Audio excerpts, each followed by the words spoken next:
كتاب أنس باب أنس درس إنك ملخص الفقه نيوتين في ميراث الأخوات في رنقل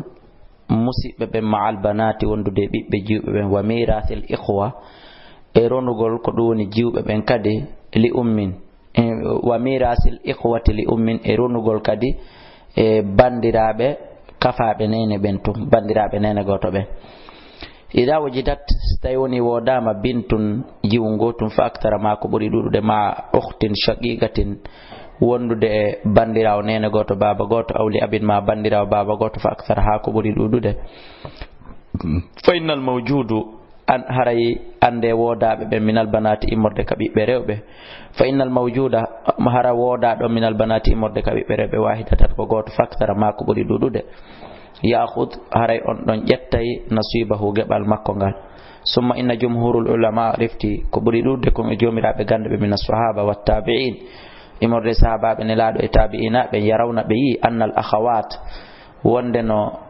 نين غوتو من الأبوين كبابا غوتو بانديرابه بن كبابا غوتو أو من الأب ما دون بانديرابه بن كدوني كبابا تون yakun haray ben don waaway wontude hande kadi usbatun habbi to tobe ma albanati wondude be jibe ben wawa dum ma yusamma ko konko wiete ladal fardain e jungo gebbe den didi bitta aswibi sabu habbi to gongol ma al ghairi wondude tana hore mum faya khadana hande kadi be jettay ma fadala kala ko luttiti an nasibil mawjudi e gebal wodungal ngal min albanati morde bibbe jibe ben aw banatil ibni ma dun tanirabe jibe ka bibbe on tigi gorko بدليل الحديث أو دليل الحديث الذي رواه البخاري وإمام البخاري في اللي وغيره كويناد أن أبا موسى وأن أبا موسى سئل لندن عن ابنة في بيت دب وبنت ابن كدوني اتاني راو جيو أراكو بيت غوركو أنتي جبني وأختن ابن راو فقال أماكي للبنت رينودن بيت jiwo on an nisfu feccere walil ukhti raynoodani bandirawo on an nisfu feccere wa qala yani kadi lisaili wonande on landido iti ibnu mas'ud yahu ka abdullah ibn mas'ud fas'al landoda ibn mas'ud wa akhbara fas'ala wi olandi ibn mas'ud wa akhbara humpiti bi qawli abi musa tuzur kongol abi musa ngol fa qala ma kila gadu dalaltu idan aw harimi majji harimi wopi wa ma ana mi harimi wonal min al muhtadin jiyado fiube agada fiha ene nyaawirini bima gadan nabiyyu ene agada fiha e nyaawi e der dum do o nya aqdi fiha e yo mi nyaawir dum do bima gadan nabiyyu sallallahu alaihi wasallam no nelado Allah o nyaawiri non be wi o yi awalil binti an nisfara biddo jiwo on no wodani mo feccere wali bintil ibni tanirahu jiwon kun no wodani kun asudu su jeegabal e tukumil tusul sein ko ata timinde tatabe didi homa bagiya kala ko heddi falil ukhtiyare ko bandira wonje ففي هذا الحديث ونيو حديث دلالة دليل ظاهرة فينيو على أن الأخت يدو وند بندراون مع البنت وند بيدو جيون أصبة كوبي حبي تتوبة تأخذ الباقي كوبي جتايبه كوهدتي كم بعد فرضها باو جبل مكونغال وفرض ابنة الابن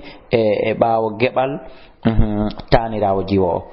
ويرث روني الواحد غوتو كلا من الاخوه يمرد نينه غوتو بلي امين كنينه نينه غوتو بن حركو كفا بنينه توم روني السدس جيغا بال سبان فتاتر كان ذكران ام انسا فتكو غوركو فتكو دباره كو جيغا بال وداني مو سيتايله كو بنينه غوتو be tum bu'i kadiyare ko ngal jeega bal be kafi ويرث الاثنتين دي دوروناي فاكثر هاكو بري دود منهم مابbe kambe nene gotobe be ronay asulusu tatabal baynam hakuna mabbe bisawiya no fotondiri adhakara wal unsa gorko e debbo sawano fotater le gawli taala sabdalol Allah wa in kana silat ki rajulun yuras kalala imratun ma dun sonnaji wala haranoden ma khumba musida uktun ma bandira fal kulli wahidin minhum as-sudus fa in kanu sibalati aksar kubur dud min dal kaydum fa mare kambe shuraka ko be kafo be fi sulus وقد أجمع العلماء قمدي فتني جميرا بغند بين على أن المراد وندك فانداكم بالأخوة كنين قوت يقال في هذه الآية الكريمة يو آية الدردو الأخوة لأم كو مسيب نين قوتو تون وقراها كني ونكو جانجري أودو آي بن مسعود وسعد بن أبي وقاص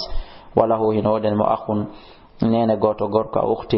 ما دون كدوني بندرا من أم كنين وقد ذكرهم الله تعالى قم دي الله تدتو دون جانتك من غير تفضيل فالداي بورتينغول faqtada dhalika o ñaawi ɗum taswiyatal unsa ka fonnugol debbo bi dhakari e gorko on minhum immorde maɓɓe. qala imamu ibnul qayyim wawa ɗum alqiyas ko eɓɓa ɗum as-sahihu sellu ɗum wal mizan e peesande al muwafiq hawronirde li dalalatil qur'an sabu dalil qur'an on fahum kamɓe akabira sahaba ko kamɓe ɓuri wonde e mawɓe ka sahabaɓe. wa ishtaratu no sartina listihqaqi fi haqqingol waladil ummi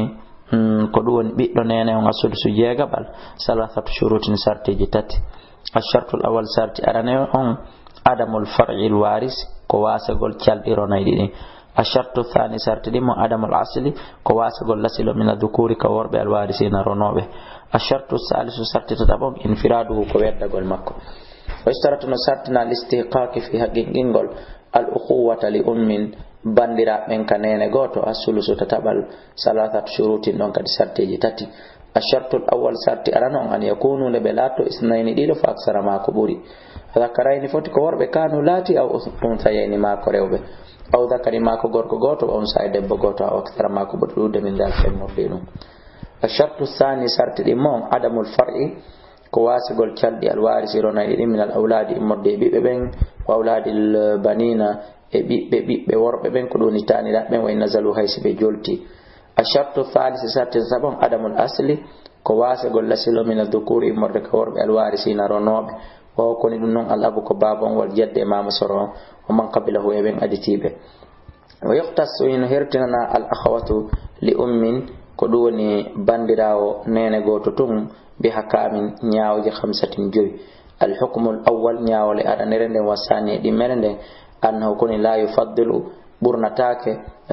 dhakaruhum worɓe maɓɓe ɓen ala unsahum e dow rewɓe maɓɓe ɓen fil mirasi ka ndondi ijtima'an ka hawtodirgol o wan firadan e ka weddagol o be kawli ta'ala sabu dalol Allah fi halatil infiradi ka alhaali weddagol. wa in kana silati rajulun ko gorko yurasu kalala aw imra'atun walahu akhun aw ukhtun falikulli wahidin minhum as-sudus.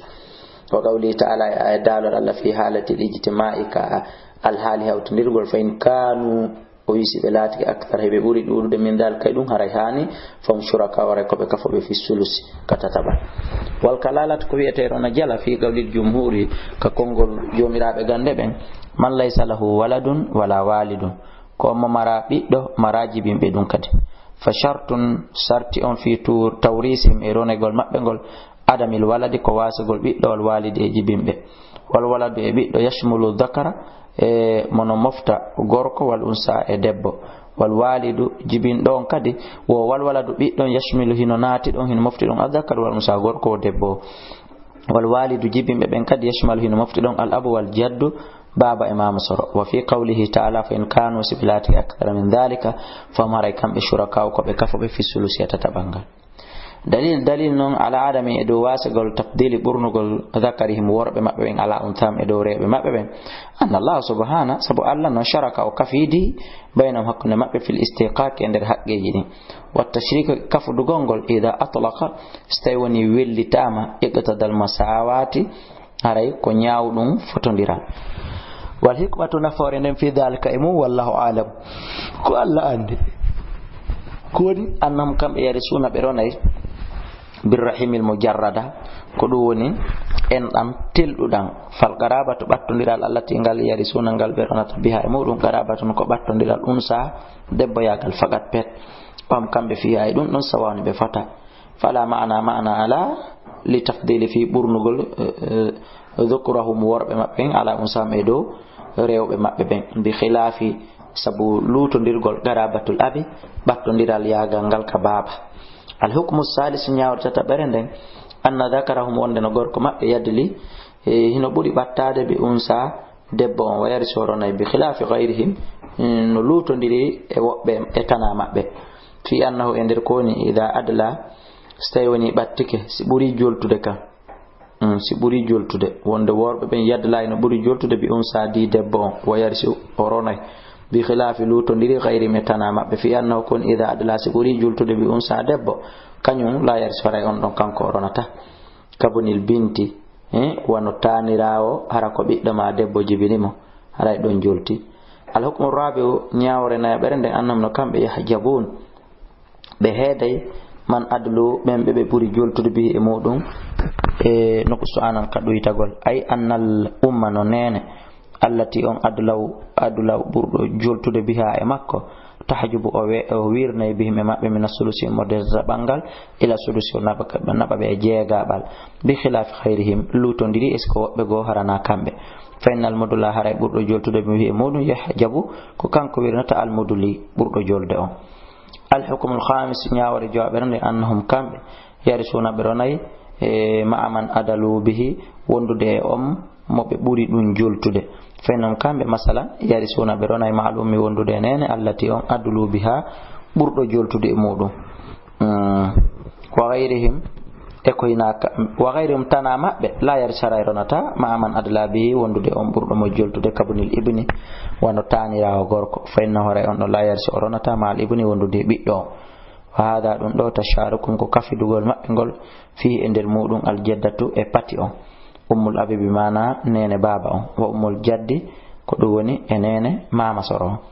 fa inna on ɗon tadla ko ɓurɗo joltude e bibni ha sabu ɓiɗɗo makko on watarsu haray o ronay ma wondude e ɓiɗɗo makko on watta haqiqi e ko haqiqini kon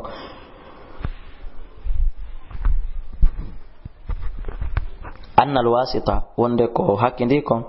wonde hakkundejo on la tahjubu o wirnata man adla biha on ɓurɗo mo joltude illa ida kana si wona si laatike yakhlafuha himo lontomo bi akhdi nasibiha sabu jettugol geɓal makko ngal amma ida kana ma si laatike la yakhudu o jettata nasibaha geɓal makko ngal fa innahu haray kanko la tahjubuhu o wirnata gorko on kama hono ɗum woniri ashanu fiyake fil ukhuwati li ummin e wono wayri noon ka fiyake nene goto bandirawo nene goto faynam no kamɓe la yakhuduna ɓe ƴettata nasibal ummi geɓal nene ngal inda adamiya tuman tawata nene ala wal jaddatu e pati on ummul abi nene baba on wa ummul jaddi e nene mama soron la ta akhadani ɓeɗo ɗiɗo kadi ƴettata